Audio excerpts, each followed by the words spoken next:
Hi everybody, welcome back. Today I'm going to do a tutorial on how I like to catch summer steelhead on anchor on the Columbia River. I just caught a fish, got it put away in the fish bag, show it to you in a bit, but I thought it'd be a good time for me to do a tutorial since I'm done fishing for the day. So here we go. Okay, hi everyone. Today I'm out on the Columbia River and I thought I'd do a quick tutorial on how I personally like to fish for summer steelhead on anchor on the Columbia River. So to start with, first thing I'm going to do, I'm going to go over the rod and reel combos. Normally I'm using a Okuma rod, either a SST or a Guide Select Classic in the 1062. That 1062 is 10.5 feet, but it has a really subtle tip top, and it lets the fish, when they grab your spin and glow and coon shrimp, when they grab your lure and make a turn, it gives them a chance to get it way deep in their mouth and get hooked. You have a better chance of getting hooked up on a lighter rod. This rod here happens to be a 1062H for heavy, and it's a Okuma rod, and I have a Okuma reel. And if you notice, I don't have the power handle. I prefer not to on my steelhead rods. I have a normal bass type handle. But 1062 rod, Okuma rod or reel, and you always want to have a line counter. It's paramount that you have a line counter, because once you cast to a certain spot and you catch a fish, you want to be able to go right back to that same exact spot and duplicate. The more you can get your presentation right exactly in the same spot, the better chance you are going to have catching fish number 2. If we're open for 2. Like today, we're only open for 1 steelhead, summer steelhead, and that's part of the reason I'm doing the tutorial right now. I started to do one earlier, fish got on the way, and my camera timed out before I got it in the net, so I had to start all over. So this is my second tutorial today, but that's for rod and reel. On your line, you can use anywhere from 50, 60, 65 pound test, and the reason being you want that is because it's a thinner diameter, but it's much stronger than mono, cuts through the line, less drag on the water, and you never know when you're going to get one of those big summer chinook on.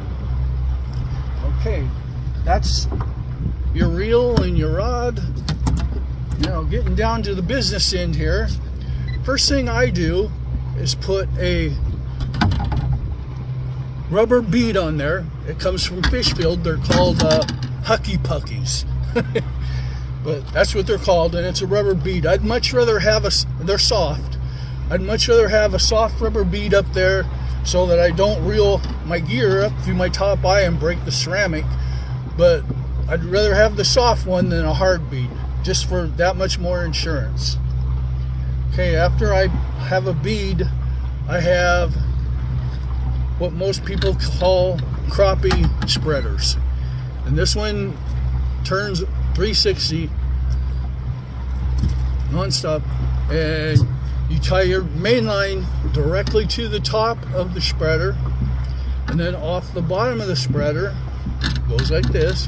Off the bottom of the spreader, I come down 12.5 inches with 15-pound test line, and then I put a dual lock for my hook up to my sinker.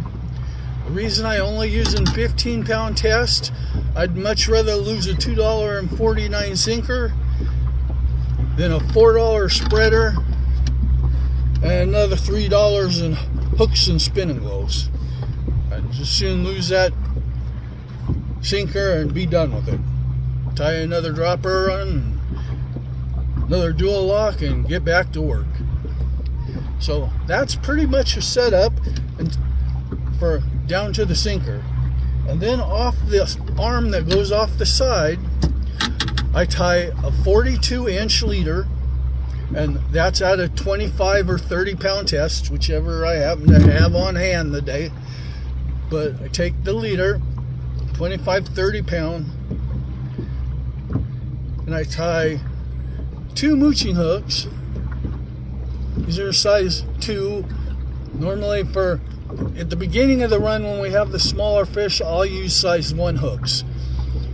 When it starts getting towards the end and we start getting the fish that are headed for the Deschutes and headed over Bonneville, headed for Idaho, those are bigger fish, they're B-run fish, and I'll go to a 1/0. I'll go all the way from size 1 up to 1/0. And you need to tie them fairly close together, 1 finger gap in between the bottom of the top hook and the top of the bottom hook.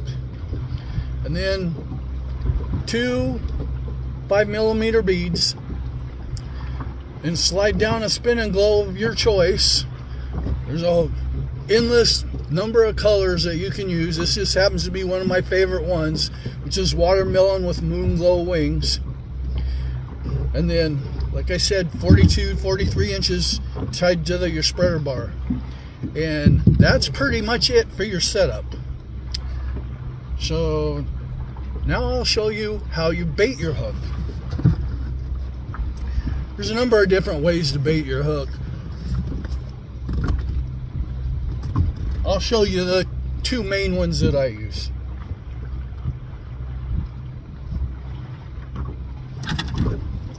Okay, when I'm tying my hooks on my leader, normally I'm tying egg loop knots.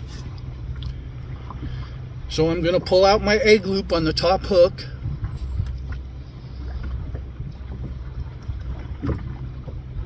I'm going to grab a size of coon strip that I want to fish. And you'll notice that their tail is in segments. Segment here, segment here, segment there. What you want to do is go through that first segment on the top and the back. You have to do this very finesse, very slow, very careful. Finesse that hook into the shrimp and then back out through the top of the head like so.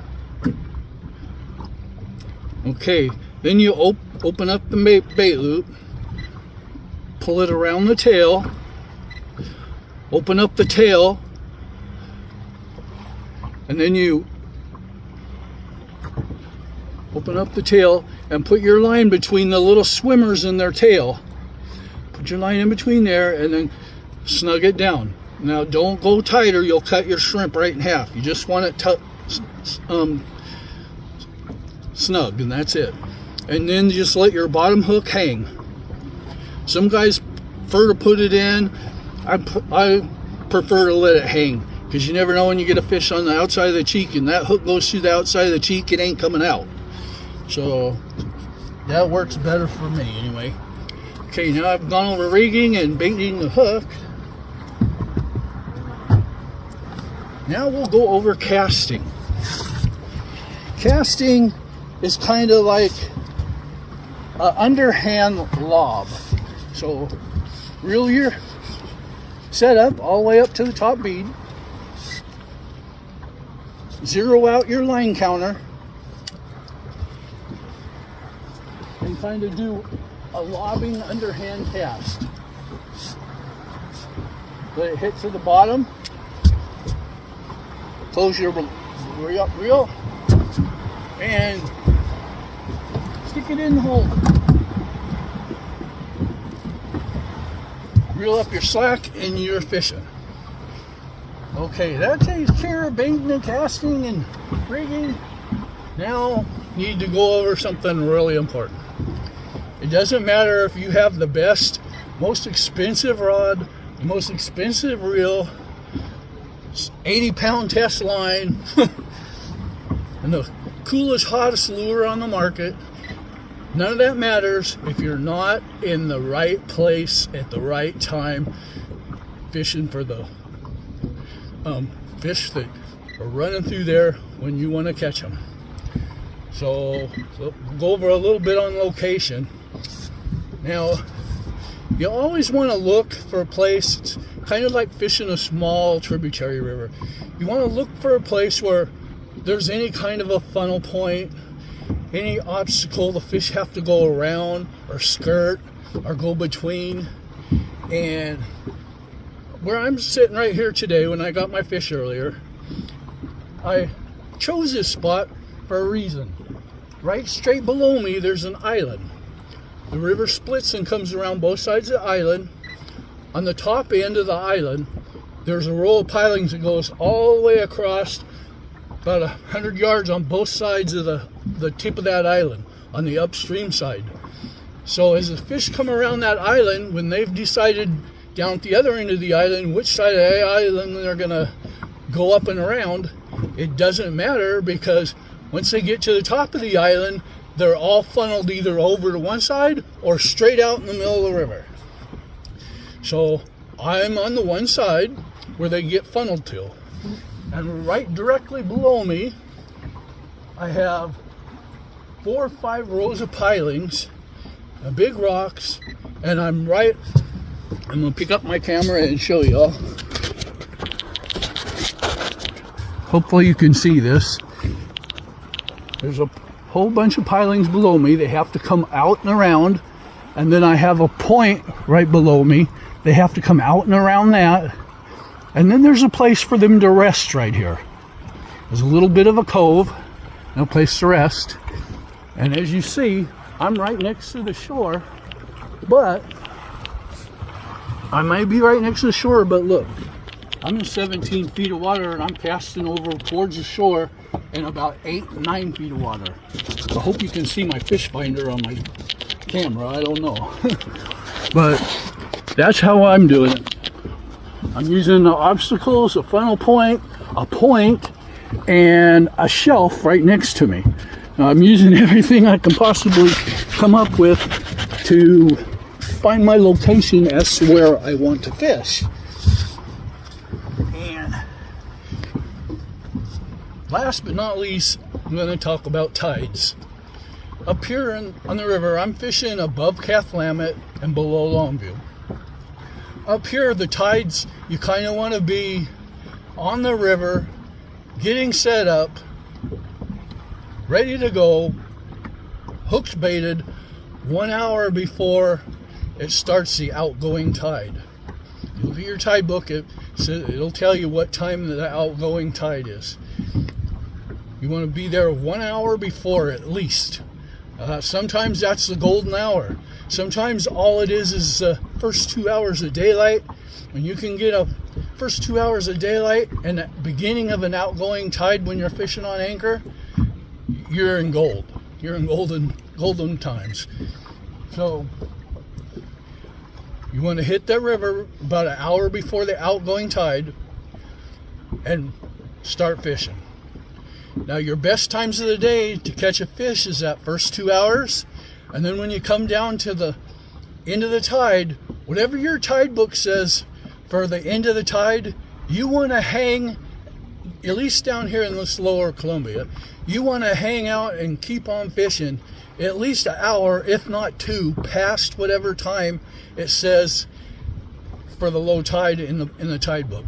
Sometimes you can't do that because when the tide switches, here comes the wind upriver, and we have 3-foot, 4-foot waves, and you can't fish.